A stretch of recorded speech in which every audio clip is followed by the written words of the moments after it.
The year is 2023. All media and entertainment is controlled by the cobwebs. They keep asking for more and more and more. But there's one thing they forgot. The power has never belonged to the cobwebs. The power belongs to the people.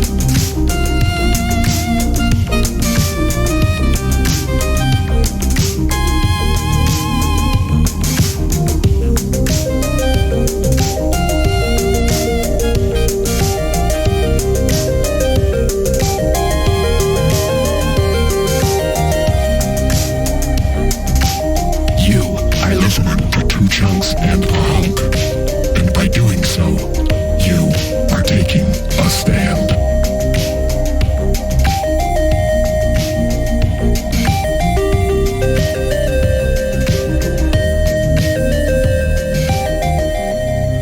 Hello and welcome to Two Chunks and a Hunk. My name is Jordan Wonders, and this week I'm your chunk.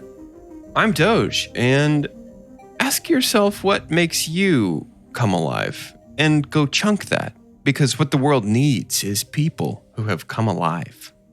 So come alive. Can't have. I heard what the world needs now is love, sweet love. It's now. And come alive. What the world needs now is come alive. I don't think I could be more clear that that's what the world needs. Mm-hmm. I'm Carter, and oh, to be Chunk, and to feel love's keen sting. That's a quote from Albus Dumbledore. Oh, you make me sad. You try to make me sad, is what you do on the podcast. Cool. A quote from Albus Dumbledore. And that's a quote from Albus Dumbledore. Albin Dimbledops. And that's the because... wickedly talented album Dimbledops. Alvin Damaris. We'll get to that in a little bit. Before we get to the sad, let's talk about the happy. One of the big reasons that we are in the Shadowcast, dude, is if you because we are presented at lamenting. the Oscars, you would butcher every single name. Oh, dude. Our podcast is like if John Travolta came true. If John Travolta was real, it would be our podcast. Oh, man. I've always wanted John Travolta to be real. I would look and see, I look at the nominees and I'm like, oh no, Timothy Chalamet, Matthew McConaughey. Oh God. They're all nominated. You'd be like, yeah, that would be very bad for me. Saoirse. Saoirse, oh, got it in one. There he goes. I'm learning the Oscar things. for Best Original Song goes to Dula Lipa. Dula. Gretel Hergig. Gretel Herzog. I would like to see the Bobby. The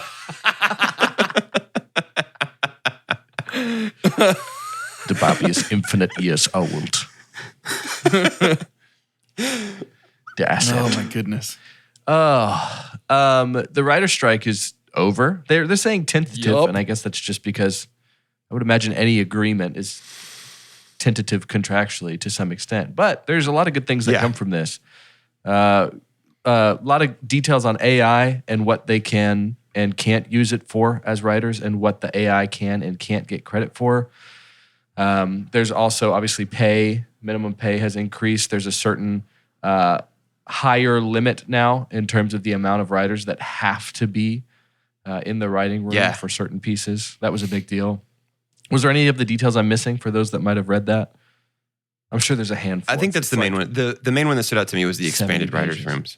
Yeah, expanded writers' rooms. And so, excellent. Get that paper. And so they are still, they are not picketing anymore, but they are still technically on strike. Again, that might not be the case as of when this releases, but they are now pushing some of their support, even more of their support over to SAG-AFTRA, as the Actors Guild is still in the works for certain things. I think also there's some streaming residuals that writers are getting now. which is a great Good. sign for what is certainly one of the main points of what the actors are pushing. Yeah. And so it's a great start. It's a really good You know what they start. say though? One strike ends, another strike begins. Did you guys see that video game voice actors are joining the strike? The striking Go actors. for it, baby. Yep. Yeah. Get that paper. Yeah, that's a big deal. Creativity shouldn't be free. You know what I mean? Like just because it's a creative job doesn't mean that the people who do it. I feel like that gets conflated a lot where it's like, oh, you love this thing and it's just a creative thing, so just do it. But that, I mean, it is specifically a marketable skill that not everyone possesses, so they should be getting paid for it. How much do you think we should charge for this episode of our podcast when we put it up for sale for people to buy and listen to? I'll pay like 99 cents per person who listens, I think. Oh, Yeah, I'm charge. down for that. Are we about to go on strike? Negative 99 cents? Who would we be striking against? I have no idea. Oh, this is good. Hold on. This is good. I'll strike against cookie cutter movies coming out. I'll strike against Disney. I'll just strike against Disney. Yeah. What if we struck feels winnable. against Disney and be like, hey, Disney, you make it hard for us to make interesting podcasts. We've already made this episode before Disney. Disney, Guys. we've already recorded this episode. So Disney is really getting creative in terms of First time. the assets that they own. So Disney owns ABC and ESPN. So Sunday know what you're morning gonna say, in dude. London. This is weird. Sunday morning in London, the Jaguars will be playing the Atlanta Falcons. And there's been international games for the NFL, international hosts for quite a while now to try and, obviously spread the love, make more money, things like that. But this one is going to be commentated by Toy Story characters. And that's okay, fine. Like Nickelodeon's had some fun stuff with doing like slime time and stuff during games. That's all kind of like this inoculation of getting iCarly's Love talking for the- about baseball. love for football to kids. But the most interesting thing about this is the players themselves in real time are going to be turned into toys. I'm so intrigued at what that And it's going to be means. broadcast from the floor of Andy's room. Yeah. So I don't think that's a good idea, personally, because players tend to hurt. There was actually one that died last year. Thank God he came back to life. DeMar Hamlin died on the field on Monday Night Football, was resuscitated. And so you're saying that we're going to have... Couldn't this be scarring? Like, what if somebody breaks their leg? How does Andy's room manipulate that? I think it is drop and pretend to be less asleep when medical traumatizing. shows up. It's less traumatizing for sure to see the body of a toy break and crumble than it is of a human. That's true. Just like Are the players going to be toys, no, my or are the stuffing. toys going to be watching the game on the floor of Andy's room? Like, will the players look like I toys? don't know. Both. The That's why players I'm are so toys. intrigued. The players are animated as little football toys on the floor of insane. Andy's room. AI is really scary. Yeah. You know what though? Call me when a game is broadcast live from the Bubble Bowl in Bikini Bottom and the halftime show is the same song from that episode of SpongeBob. Then I'll be interested. Dude. Goofy Goober? When the halftime show is Or is that Sweet different? Sweet Victory. Oh no, it's Sweet Sweet Victory. Oh. I had Yes. that episode on. Do you guys remember? I think it was called a Video Now, and it was like a little like mini disc player with a screen built in. Do you know what I'm talking about? Wow. Mm-hmm. Yeah. I had one of those, and I had that. You watch it, episode and then 7 days later you die, right? That's what that is? That's basically what it is. of giggling. I'll tell you that much. Sandy comes You crawling might die out of of the screen. giggling. The halftime show for Toy Story game is Duke Kaboom. It's Keanu's character from Toy Story 4, which is very fun. Amazing. Yeah. It's interesting. I don't remember how we got there, but that's where we were. There's something vaguely I did quote- dystopian to me about the fact that our computer our computing, our graphical, and our AI power is enough to do something like this, but it hasn't made many of our lives much easier yet. And so it's like all of the effort is going into entertaining us. Feels like we're rapidly approaching a real let them eat cake situation. Why do you think our podcast has become so radical over the last 8 episodes? Why do you think That's we take such a staunchly anti-corpo stance? We've talked a lot about anti-corpos and a lot about like down with the bourgeoisie. We're getting dangerously close. You know, we're right up on the edge. I quoted earlier from the Albus Dumbledore. And we lost a good one. We had a supernova last week in losing Michael Gambon. And it feels like once October starts to roll around, it's for some people, it's heading to Stars Hollow. For some people, it's heading to Hogwarts. It does feel like once October hits and the fall hits, there's a lot of these movie marathons. And we're only about to head imagine to that there'll Forks, be Washington in my house. About to watch through Twilight again. Oh, man, I love that. We need to do that. But in honor of Michael Gambon, he was 82 years old. I guess because he played Dumbledore, he felt older. We were talking about how Michael Caine has announced his retirement from the movie business at 92, a decade older. Yeah. Than Michael I would have Gambon. thought Michael Caine was 92 like 10 years ago, though. Same. I feel like he's been 92 for a while. Yeah. 100%. And he's going to come back in 10 years when, Nolan does maybe his penultimate film or something like that. The Darker Night. He's still going to kill it, dude. The Darkest Night, dude. Yeah. The dim evening. In honor of our recent supernova, I thought we could play an old classic game here on Two Chunks and a Hunk. It's been a while. Let's play A Star Was Born. In A Star Was Born, I take usually today, sometimes yesterday's stars that had birthdays very recently. And we go through their credits. I say how many credits this star has. These guys take 3 random shots at that credit list to try and guess which star was born. Our first 2 stars were actually born yesterday, October 1st, the turning of the calendar. Our first star is about to turn 34. She has 72 credits, 7 upcoming projects. So we'll just say 64. Nope, 65. 65. When we first started this podcast and first started playing Star Was Born, if Carter would have said she's turning 34, I would have been like, kind of towards the middle of their life then, probably. About halfway done, huh? Not anymore. I hope. Nope. Doesn't seem that much old to me. At some point that 34 was middle-aged? Well, we started in the 1700s when life expectancy was way low. Way low. That's true. I thought this Way person low. might get a whooping cough and then pass away. She's got the bubonic, unfortunately. I'm 34 right now. Dang. Yeah. Interesting. I know. About to be 35. Old. Wow. Let's go 65. Let's go the most recent listed credit. Yeah.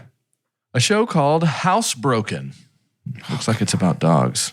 She voiced Bowie. Almost made a super niche Big Brother joke, but then I remembered Carter doesn't watch Big Brother. Sorry, guys. Only child. He do watch Survivor though. He do watch Survivor. We got to talk about that. The We gotta talk first. about that. I haven't seen the first episode. no. Carter. Okay, let's go like 60. Let's go 60. Yeah. This one's Do gonna I- be bad too. Do I punt to an easier one in the area? Or do you No. want to see it? All right. No.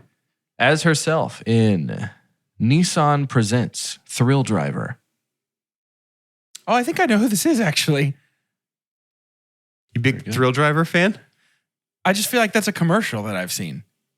I could be wrong. That was 60. Oh, Got one more man. credit for this soon to be 34-year-old. Do you want to go like early? Or do you want to try and get something else recent? I think probably more recent will be helpful, but we can go before 60 for sure. You want to just say 55? Go down by 5 Yeah. every time? Yeah. Just Mercy. 2019 movie. It's a good movie. I think this is Brie Larson. Okay. I think. She feels like Nissan commercial would be in her repertoire at this point. I know she's been in a car commercial recently-ish. If I could remember, hang on, let's stop all the recordings really quick so my brain will activate and I can remember what Just Mercy is, and then we'll pick the recording back up and we'll say somebody's name. I can't remember either. Let's say Brie Larson. Brie Larson, lock it in. Happy 34th birthday, Brie Larson. Yes. Yeah. Good job, guys. Of her 7 upcoming projects, there's I can't believe I got it because of a Nissan commercial. 3 to be released this year. The Marvels, Scott Pilgrim Takes Off, and Lessons in Chemistry. In production is an untitled CIA project, which there's probably been about 250 projects that were called that at one point. Untitled CIA project. And then in development, The Good Luck of Right Now, Victoria Woodhull, and Lady Business.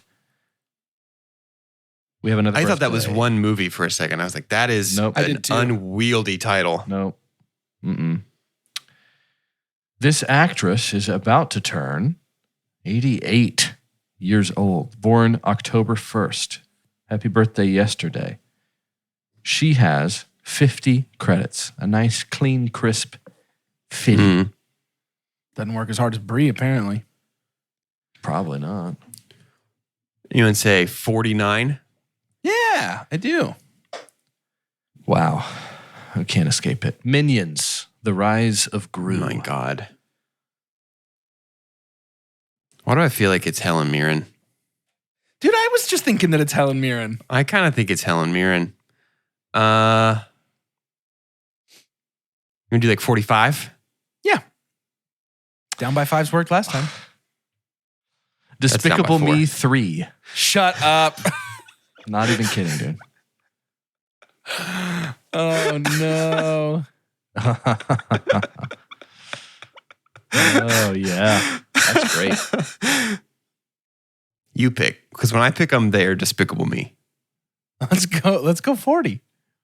Tooth Fairy. Tooth Fairy. Like Dwayne Johnson Tooth Fairy? Oh, sorry. That was the wrong one. We'll give it to you, though. Tooth Fairy. That was 41, technically. You got a freebie there. What's 40? Pip's Predicament. A pop-up adventure. It's Helen Mirren. What's a pop-up adventure? Like it's just in the park one day? I don't know, dude. Oh, my brain went pop-up. Yeah, book. Helen Mirren. Oh, yeah, that's probably it. Because you know how they cast actors for books do you get all the IMDb time. credits for books? Internet database? Well, I can't make an IBDB. It's IBDB. IBDB. Yeah, Helen Mirren, lock it in. I feel good about Helen Mirren. Lock it in. First thought, best thought. Happy 88th birthday, Dame Julie Andrews. Oh, she's Gru's in her mom. late 80s. Mm-hmm. She's Gru's mom. Helen Mirren's not in her late 80s. That's not possible. Over 35, all the same. Over 35, all same to me. Helen Mirren is... You got a weird preoccupation with age this last calendar year, my man. Should get that checked out. 78, so she ain't too far off. Helen Mirren, 78. Yeah. Julie so like Andrews, it wasn't like a stupid thing to think that she was who we were talking She's about. a decade younger. It's a decade. Yeah. It's a decade off, but It's a decade Julie off. Andrews, great. I love Julie Andrews. Now for a today birthday. Happy birthday to this gentleman. Turning 72. It's pretty Born in close to Julie Andrews. 51. 118 acting credits with one upcoming. Wow. So we'll say wow. actually, no, I don't know why it says upcoming. That's a 2017 movie that it says is an upcoming project. Maybe it just never finished. 118 credits. 72. 116. Sure. Only Murders in the Building. I got 3 guesses. Steve Martin, Martin Short. Nathan Lane. I don't think Nathan Lane's that old. Is he not?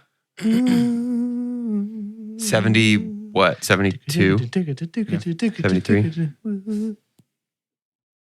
I'm getting a lot of heat around 110. Yeah, let's see 110. Where the water tastes like wine. Video game. Can we get a year on that? 2018. Let's try and nail Father of the Bride. Mm. So that'll be like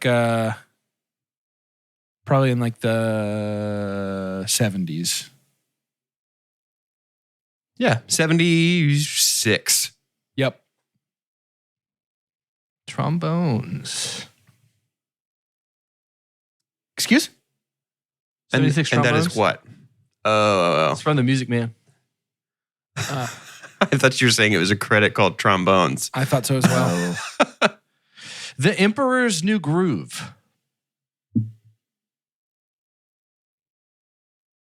John Goodman?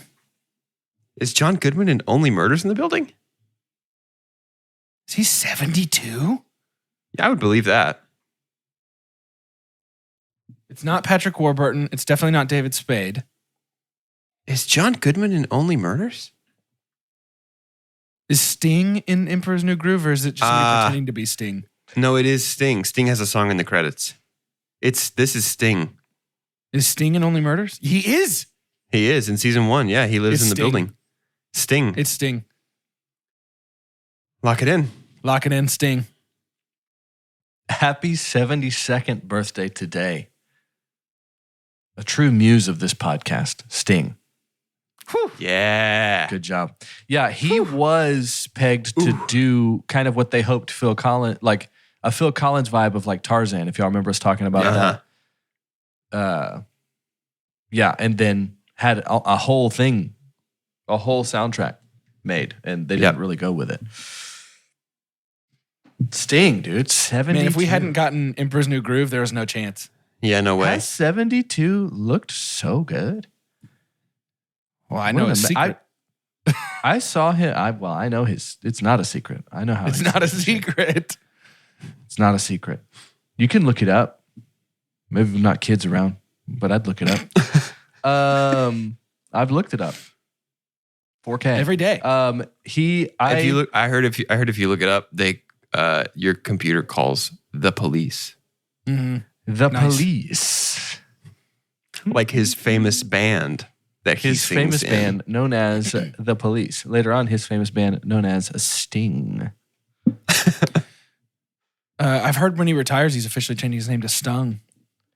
He's Stung. Stang. It's Stang. Stang. Guys, I meant to share. I've got a little bit more news, if that's okay, before we reach shout announcements. Did you hear? Let's have a conversation around this. So the Golden Globes have introduced 2 new categories. Have you heard about this? No. Mm-mm. One of them being stand-up comedy. So there's just tons of it. I mean, if any streaming platform, that feels like it's the main page. That's awesome. I like that. But the big one, let's talk about this for a little bit while we dance around Struck Media. The big one is blockbusters. The Golden Globes is introducing a category called blockbusters. It's a hybrid a little bit, and it's interesting in how they're trying to measure this. There's the objective and the subjective, right? The objective of it has to make something like over $200 million, but over $100 million domestically. But it's doing this thing, when I read the description, it's trying to award like creative blockbusters, essentially, is what they're saying. So this is not going to mean that, hey, Fast and Furious is coming in because it made so much money. This Marvel movie's coming in because it made so much money. It feels like this is the effect of a recent blockbuster that we saw with some of our friends. Does it not? Do you think they had the idea to have a blockbuster nomination before Barbie? So here's my only thought is how many, other than Barbie, which is like making waves and history, how many creative, fresh blockbusters are going to meet that criteria?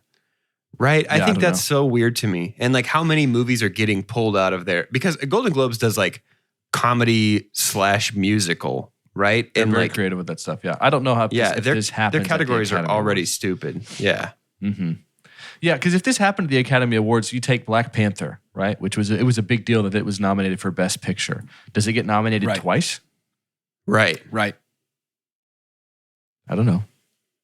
Yeah, It's interesting. a cool idea Blockbuster to nomination. honor blockbusters that are keeping it fresh. Yeah. I appreciate that, but I You know just who's don't probably how often super it's gonna stoked on apply. this? I bet Marty Scorsese is stoked out of his mind about this, about Oh, blockbusters yeah. getting some recognition. He keeps going straight to Big streaming, so he fan. won't even qualify.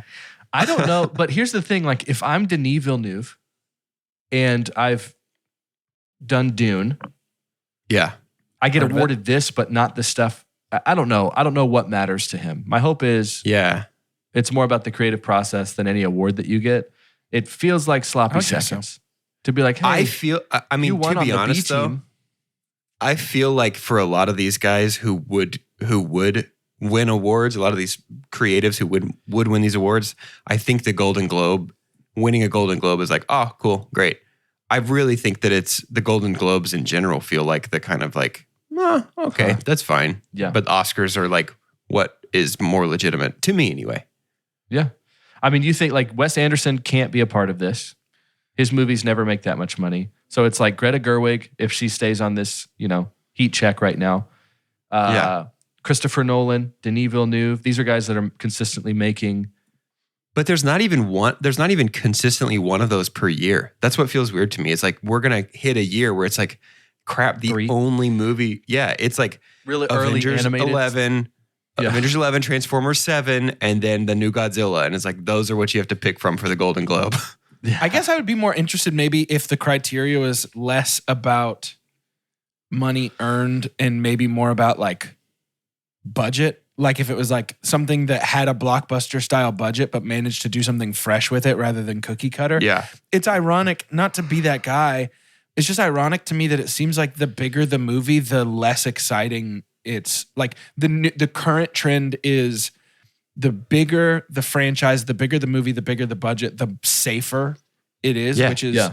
It's always the argument for like art made to please everybody is art that ends up pleasing nobody. And I think we can see that play out in Star Wars. I think we can see that play out in a lot of the newer Marvel things. I think we can see that play out with, all kinds of franchises. And then you have Fast and Furious, which seems like it's like art made to please one person. Made that specifically for Vin Diesel.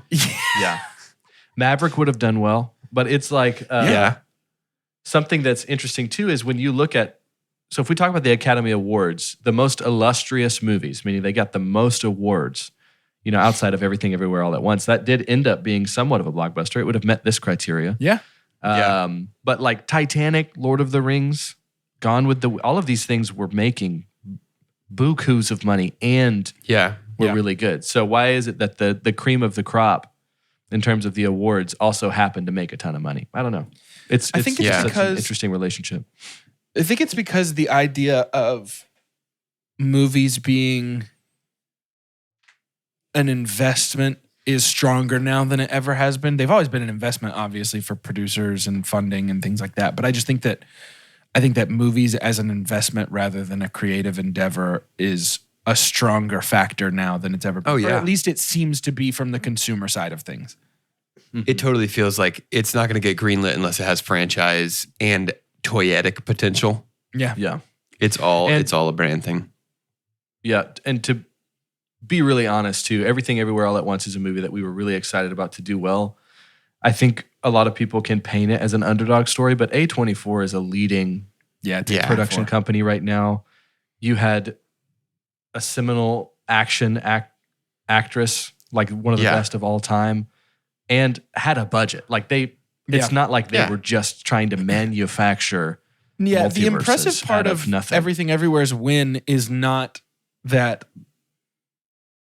it was like underfunded or some scrappy ragtag team that came together. It was that the idea itself was so ambitious and weird that it shouldn't Yeah. have had the mass appeal that it had. Yeah. That's what made it, I think, stand out, is not that it was just like a scrappy underdog story come to life, but more like, I can't believe more people than me like this. Yeah. Yeah. Yeah, that's So, true. Very good. Interesting stuff. It's fun to talk about movies, huh? It's fun to talk about movies, and we're going to talk Got about one- a movie got one after even the break. more after shout announcements, which is by coincidence right now.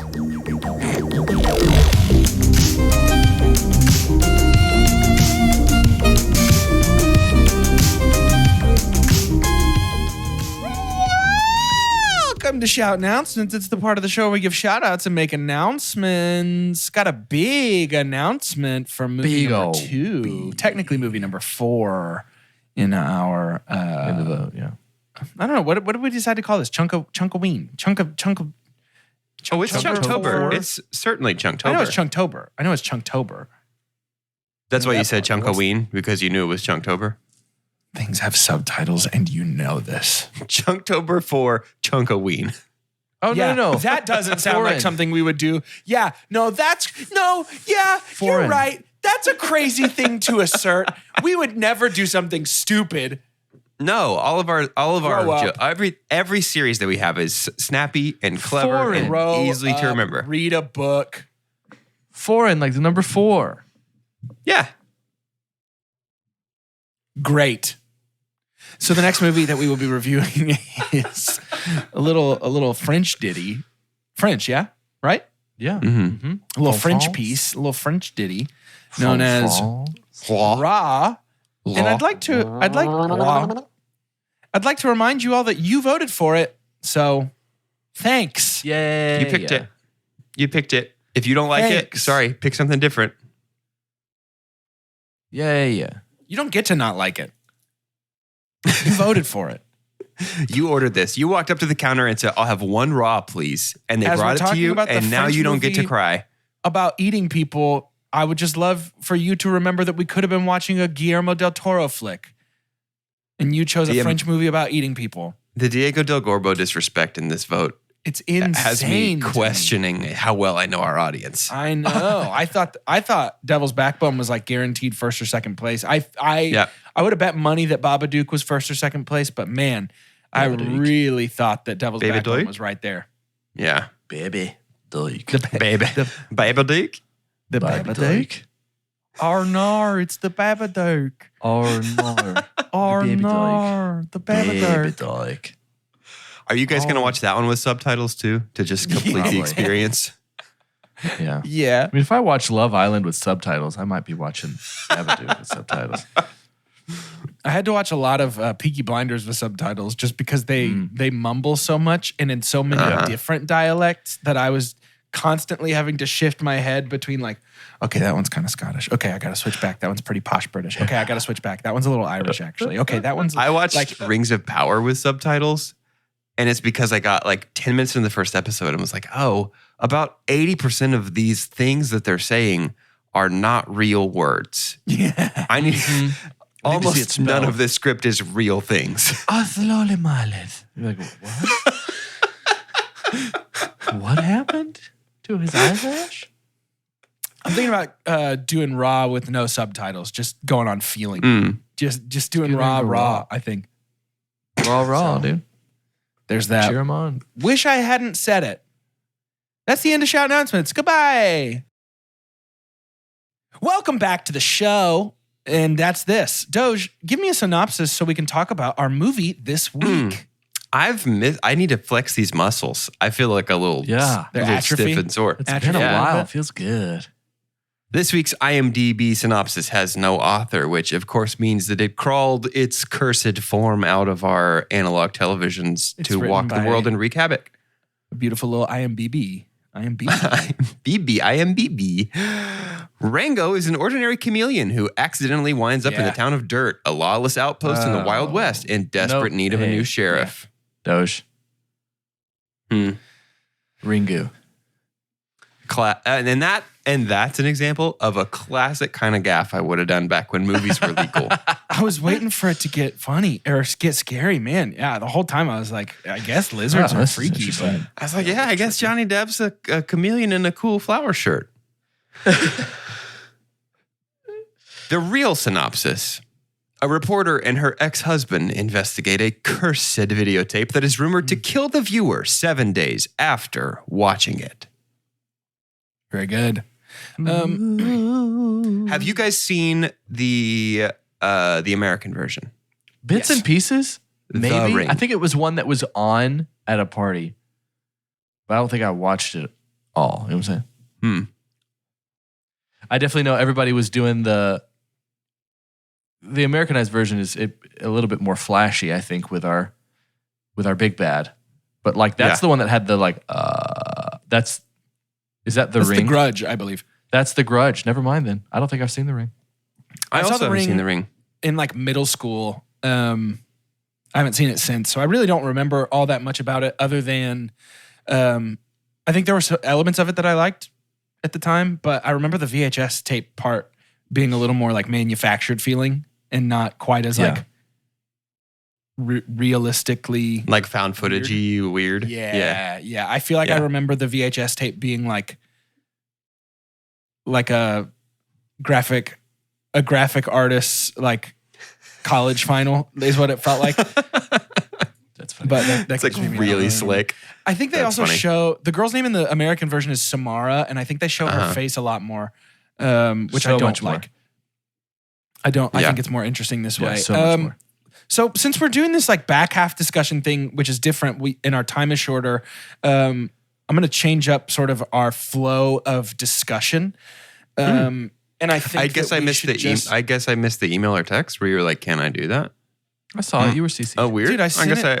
I guess I didn't see it come through. Huh? I asked your mom to text you on my behalf. Did she not do that? Got him, dude. So I think we just jump right in, and I'm gonna be honest. I don't get the hype. I don't get the hype. It didn't. It was this movie was like fine to me. It was not. I'll tell you what it wasn't. Is scary at virtually any point.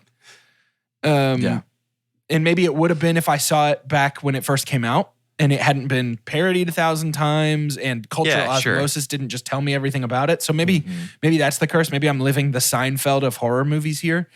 But not scary, number one. And also, there were like significant hurdles in my enjoyment here that I didn't see coming based on reputation. If that makes sense. Like what? Okay, so I really struggled with, and I think this is probably my super dump. So the first 30 minutes are like perfectly paced. They're creepy. It's a slow burn of like dread. Yeah. And then once the timer starts, our pace doesn't change. And our main character seems to have no sense of urgency to save her own life or her son's life whatsoever. And at one point, they just sit down to a normal dinner and just enjoy a normal dinner.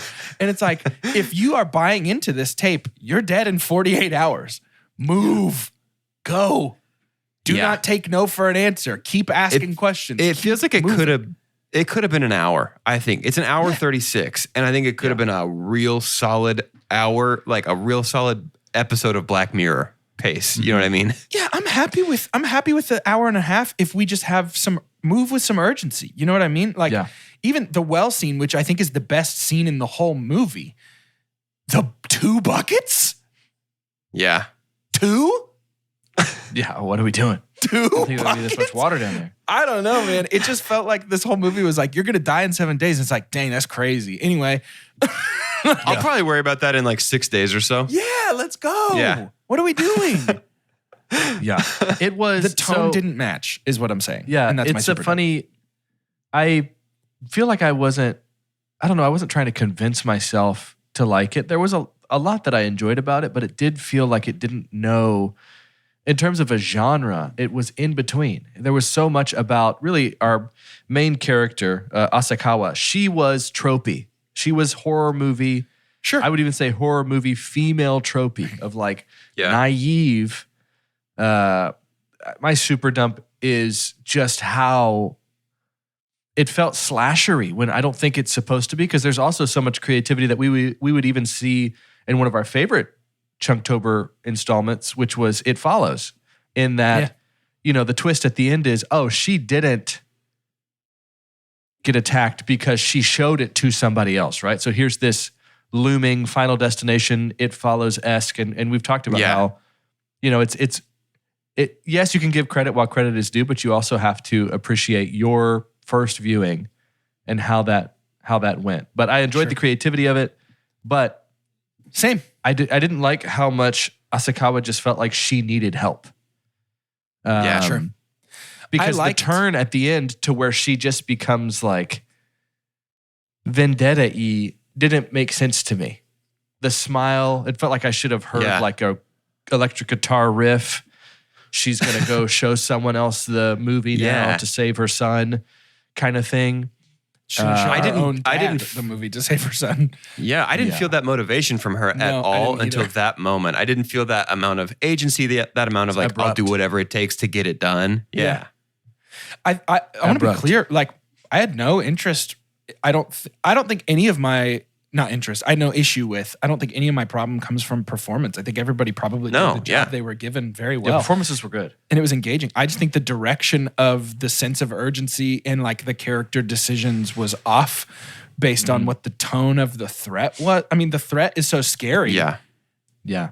That I just think you'd move a little quicker is my thing. Like. I don't know. It's and also I hate to be this guy, and I'm not going to harp on this kind of stuff for this whole discussion at all. I promise. But like, why watch the movie if you know that everybody who watches it dies? And I get that you can do that with any horror movie, and then there's no plot. But still, why go in the room? Don't go in the room. Yeah, there's just no compelling reason to sit down and watch it just on a hunch. I was like, man.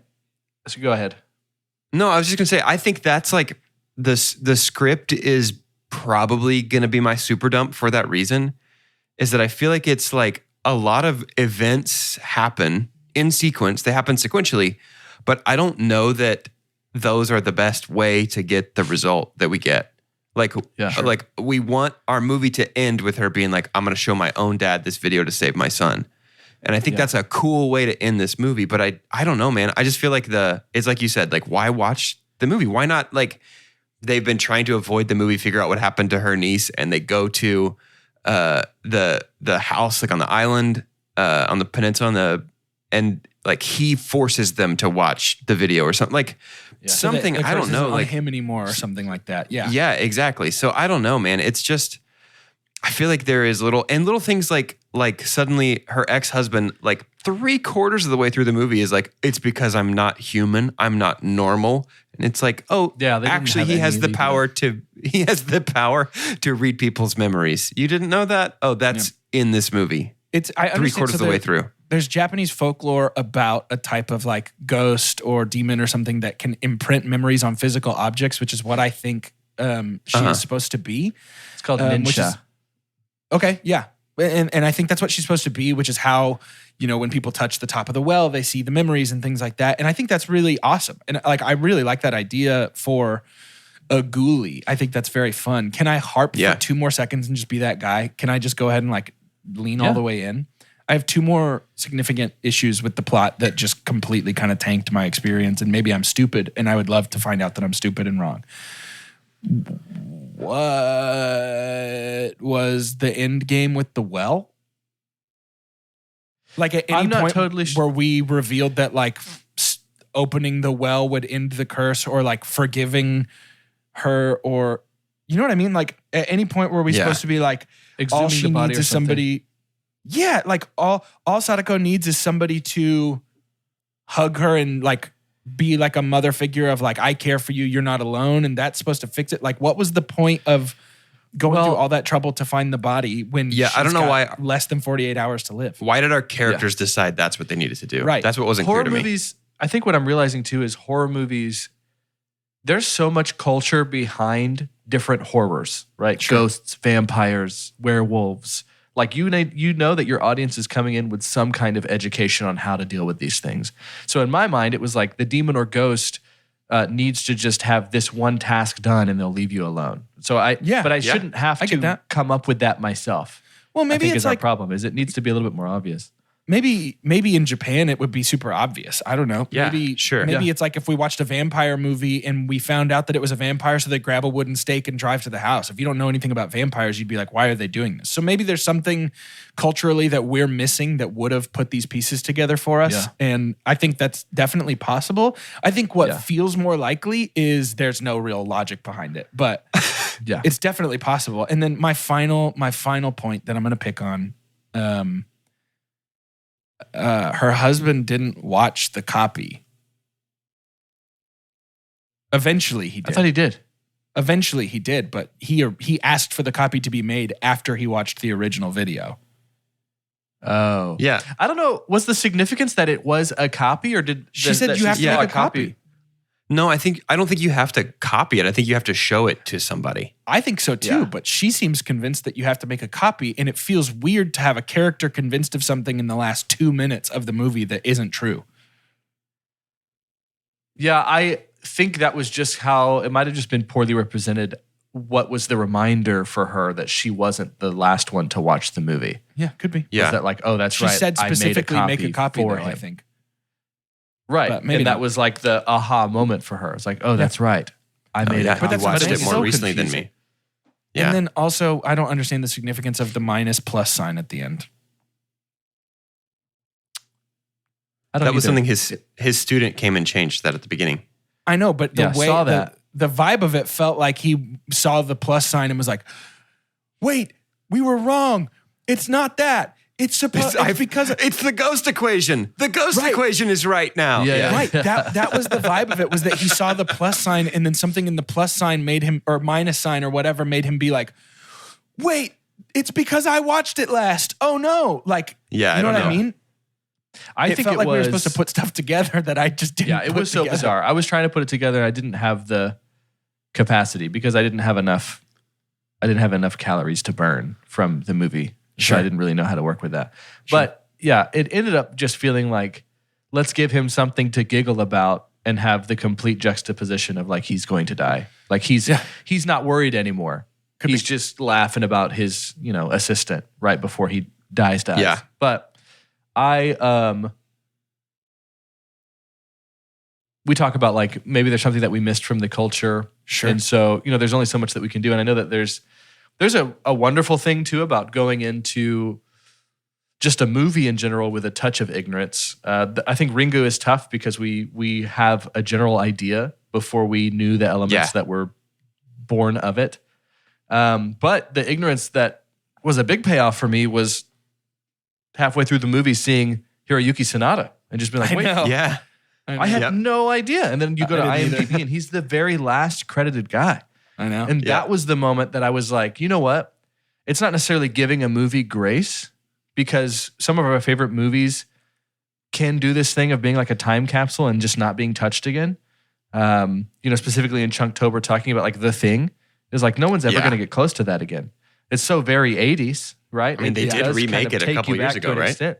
Yeah. 2011. And so seeing Hiroki Sanada and realizing, this was 25 years ago.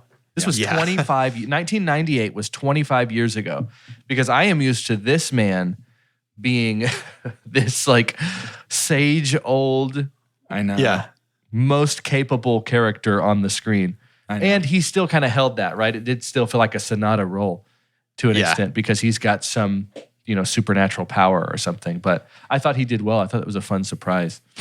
I agree. Yeah. But overall, my super dump is I don't think we had to make him her ex-husband. There was agree. too much lining up.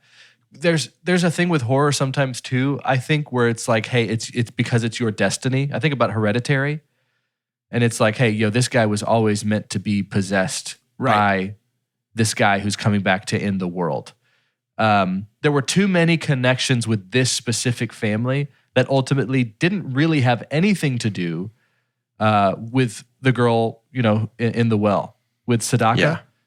And so that just Sadako. completely threw me off. I don't think they needed to be exes. It didn't, Yeah, because there wasn't enough concern about, Yoichi about the son from him until the very end Yeah. when he was in Dude, I hysterics. agree. And it was just like, I don't think this needs to be here. There was a bit of that just kind of felt like lazy. It's like, was that easier? I don't think so. I think it kind of hurt the narrative that it was an ex-husband. Because we also didn't see any kind of chemistry at all between them. They just felt like, hey, let's work together, buddy cop, and investigate. It's like, I need to see what's the dynamic of, like, what happened? Why was there no allusion to why they got a divorce? You know, it's like, Right. I really don't know. Right. Because then it's like, maybe there's more significance to the well scene of like, oh, I realize, you know, I shouldn't be doing all the work. You need a break. I don't know. But there was also we're not trying to mend that relationship ever. No. It kind of felt like he didn't care. He cared more about himself. Hey, like, we got to figure this out for my sake. And, oh yeah, by the way, I guess our son's got 3 more days after. I felt like he wanted to help her, but I don't know. Yeah, I agree. It was all flimsy for me. Also, I do want to say, speaking of the well, again, in the US version, I'm fairly certain that Naomi Watts she's the main character, and I'm fairly certain that she is tricked by Samara into opening the well, which then releases Samara to be even more powerful. Mm-hmm. And that might be what we're supposed to infer, but I don't feel like it was implied very well. Yeah, maybe the well being open is what lets her crawl out of the TV. But didn't she already do that to the niece at the very beginning of the movie? That's why she turns and looks at the TV? Yeah. Like, that's what I'm saying. There doesn't seem to be an increase in power after the well for Sadako, unless she didn't crawl out of the TV at the beginning, but I assume she did. I assume that's how she gets people most of the time, except for the people in the car with no TV around. So how'd she do that? Yeah. Because she has the power, because like that's one of the things that her grandfather said, is that she has the power to like just kill people by to die, basically. willing them dead. So I don't know. I would buy that the first time she ever crawled out of the TV is after the well's open at the end of the movie. Yeah, maybe. But I think that's a lot of legwork I've got to do. Can I super pump though to kind of turn the positivity train on? The restraint of not showing the monster is really well done in the movie. Yeah, and I don't know if that's a budget concern of like, hey, we've only got the money to do this real big one time. Sure. But the restraint of not showing the monster, I think, is part of what made it feel slashery. Like, or at least like maybe like The Thing or like Alien, where it's like we know that there is something horrible happening and it's always just outside of the edge of our vision. Yeah, exactly. But I loved the restraint of not showing the monster until the very end. Yeah, I think that's great. And she's effective. She's super scary. Yeah. Yeah. Our director is big horror guy. Like, he's mainly doing horror movies. Yeah. And he was super influenced by Poltergeist. Yeah, I can see that. Oh, which cool. you mentioned, which makes a lot of sense with the TV element of things. So my super pump is they did a great job of lingering on the videotape. The moments where we're speeding it up and slowing it down and zooming in on the static and like the kind of poor quality of the video, that was scary because I found the tape is like genuinely creepy for sure. Yeah, I find myself like looking at the reflection of the television because they've already given us that, hey, sometimes the monster can be in the reflection. Right. And so it really made me uneasy. Anytime it feels like a terrifying, like, what is the art that was really popular in the 90s to where like I never could do it. You look at the image and kind of Magic Eye? Magic Eye? Yeah. You Like gotta look leaning into past the it, dude. Yeah. Yeah, no, I could never do it. Terror magic eye of it all, of just being like, hey, you can't look away. Can I mention something else? It's not a super pump, but it's something we're going to experience for the majority of the rest of our Chunktober series with these foreign films. Sure. It's terrifying that I have to read what they're saying. It's terrifying that I can't look away. I'm used to like averting or just being like, okay, this is too scary. I better look down. It's like, but I'm going to miss something. They're talking. Well, shoot. I can't not look. I have to look.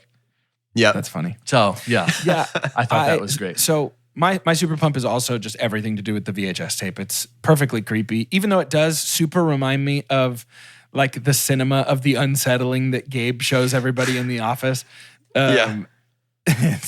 Dude, I just think the tape is so effective and so creepy. It's the scariest thing about the movie to me is just like her mom brushing her hair, the mirror changing and showing Sadako for just a second, the people climbing, the word eruption. Like it all fits together and works really well. And I think the tape is easily the standout horror star of this movie. And also the tape and Sadako herself, you can really see between that and then also maybe just overall tone, you can really see the inspiration on Western horror after this because this was the Japanese horror breakout that kind of made its way to the West in a big way. Yeah. And you can really see the inspiration from this movie in Western horror post Ringu, which I think is really unique and cool. Absolutely. Yeah. So I just love how different everything looks for this series. Yeah, same. It's gonna be completely different experiences. It's so fun when you're. It's one thing to have like expect something from a director and like, hey, here's their vibe, but like culturally now, it's a completely different game. So I'm pumped. I'm excited. I'm really pumped. Let's rate this movie using the scientific cinema scale, which is perfect and as follows. The best thing we could ever say about a movie is own it, don't lend it. Buy that poster. Cassette. The next best. Buy the tape. Show it to your dad. Show it to your dad to save your son. The next best thing is buy it. It's followed by rent it, and then stream it. After that is forget it, and last, but certainly least, the worst thing we could ever say about a movie. God hath forsaken us. The UK cover of this on the back had an advisory that said that they are not responsible for any injuries or fatalities from watching and viewing that film. Yeah, I love that. That's fun. That's great. That's fun. I think I was expecting something a little bit slightly more meta at the end of it. Of like, now that you've watched this movie, you've watched the tape. Sure, you know what I mean? Yeah, I felt the same way. How I felt about the movie overall is a rent. Hold on. What, Carter? It's our first cinema scale back. I wanted some pomp and some circumstance. I wanted some. How do I finesse. circumstance this? You know what I mean? I just wanted some flavor. What are you waiting for? We haven't couldn't have done any better. We haven't done a scientific cinema scale in a while because of the strikes. Of a movie in a minute, yeah. Yeah, it's our first one. But no, we've done scientific stuff scale, but we haven't done a scientific cinema scale in a minute. Right. I just wanted some flavor, some art, you know? No, yeah, do it your way, though. Hear ye! Yes! Hear ye! Those who choose to listen and even those who choose not to. Yes. It is me, Carter, and my rating on this grand scale upon of all the scales is rent. Woo! I rent it. Yeah. I rent this movie. It's valid. Yeah, it does enough. I mean, it was to be able to understand the effect that it had when really ultimately you can tell like, hey, 15 minutes of this movie did a lot for a lot of other movies to come decades later. Yeah. But disappointed it was only those 15 minutes. I was kind of hoping for the whole thing, the whole shebang. I am streaming it out of respect for the impact that it had. It would likely be a forget it if not for the cultural relevance of the movie. I mean, it's not that I didn't enjoy it. It was fine. I thought the first 30 minutes were especially strong and set up a promise that the rest of the movie just couldn't deliver on. But I understand its cultural impact. I think if I watched it when it came out, I would have a much higher rating and a much greater fondness for it. But as things stand, not for me, not my favorite. It's a stream. I'm going to stream it as well because the vibe is great. This is great, like real fun horror atmosphere Totally. like slightly campy. Like when you stop to think about it, it's actually had a cabin in the woods. Yeah, it's kind of silly that there's a cursed VHS tape. Like, I love. Is it a little bit silly? I love that vibe. It's just not very realistic. Like I was hoping for something like a little bit more, like it could come true at one point. A little bit unrealistic. But yeah, it's a fun vibe. It's a good stream for me. I had a fun time watching it. I'm not dying to watch it again. No. But I do have to show it to somebody or I will die. Or you will die. Yeah, you better hurry up. That is true. So watch it, Chunkies, please, for our own sake. Please, you have to watch it. And if you want more episodes of the podcast, you have to watch it. Do it at our behest. If you voted for it, you have to watch it. That's my new rule. You have to. Dude. And you have to tell Sadako that we sent you. Yeah. You'd be like, Hey, what's up, Sadako? The podcast guys, they told me to watch this. Just so tell her they're the good. fellas Leave sent them you. alone. Hi. She'll know who you're talking about. Just tell her the fellas. Yeah. This And watch is courtesy of the fellas. Next time you see her, split her soggy face and give her skull a hug. Do it for me. See, I Give her skull a really hug. thought that was going to be the thing of like Sadako just wanted somebody to care about her.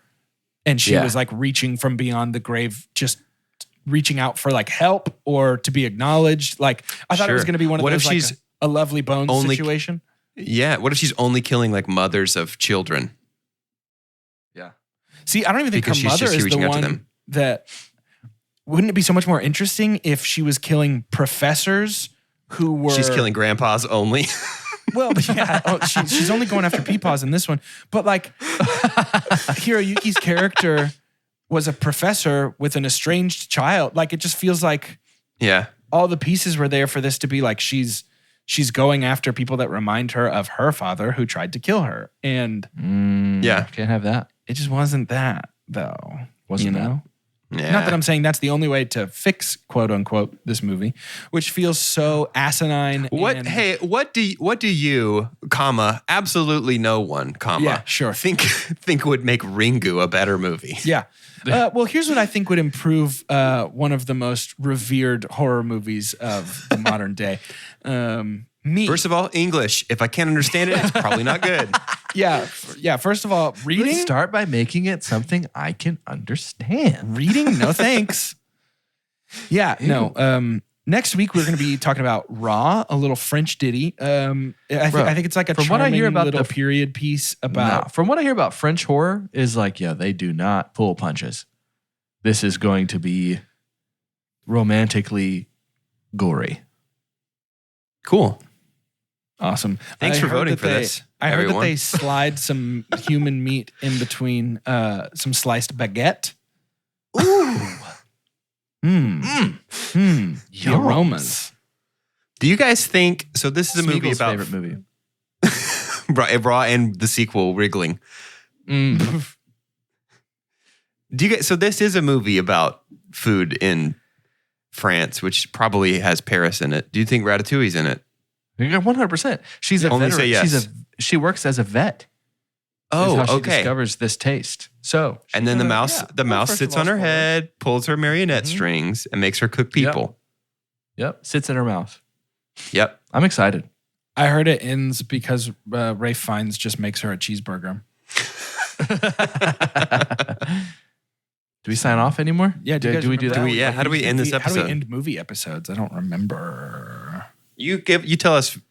I want you to give me your name and Can then you we say something interesting. that's true. Can we give our name and then give our best Ringu eye? Yeah. Yeah, that seems That's great only for our interesting podcast. for us. Let's do it. Well, we might push it to. That means maybe people will see it. Maybe if we do a clip or something. No, let's go. I like it. I like it. For to end, I think for this one, we'll give our name and our best Ringu eye. For 2 Chunks and a Hunk, I'm Jordan. Yeah, that's pretty good. That's pretty good. I had to no scope that because I couldn't see my screen. So It's pretty good. I'm Doge. I have advanced camera control, so you're going to watch me create the Ringu eye in real time. it sure is real time, isn't it? I have to go thoughtfully. And then I have to go up like this. Nope, that's side to side. I'll go up like this. And then I'll go like that. I'll go that. Yep. No, you got and it. I'll go like that. I'll go like that. And then I'll take my glasses off. And then I'll get even closer. And I'll move my microphone. And I'll go like, probably like. Yes, yeah, dude. That's. Ooh. And that's just a sample of how good I can Get do your Ringu big eye. face out of here, please. No, I'll do the rest of the show like this, probably. I'm Carter, and how do I black out my screen? Can you do that, Doge, with your? Just cover it. You can't Can turn I black it off. out your screen? Can I do that? Wait, Yeah. turn your camera off. Put your mouse over the camera thing and turn your camera off. Great. Okay. Dude, if this was R-rated, this would totally go into my butt right now. I was just gonna say if this is your butthole, I quit the podcast. Oh, but I can't wait. I can't. Yeah, just This leave your this could mouse be my in the jowls. same spot. I can't. I'm picking it out. It's fine. I can't like hold it and do the thing. Jowls. But let's try it. Let's just try this. Yeah, that's a pretty good one. That's a pretty good one. Ringo. Rango. Unchained. Do your Ringo eye. Now do your best Ringo accent. Hey guys, never seen the movie. what do we play? I play some drums today. Oof. That was just the vultures from Jungle Book. I don't know. What do you want to do today? Oof. I totally lost Ringo. Rango now. I've Oh, never seen man. Rango before. Isn't he just? I've also never seen Crocodile Dundee? Rango. It's good. Tune in next week as we Talk about Watch Rango, I Rango. guess. I don't know. Rango. I get that. That's got to be Unstruck Media. Nobody's creating Rango content, right? probably not. Probably not. We are. No, we're not. We're doing Raw. Just to clarify. Let's take a click.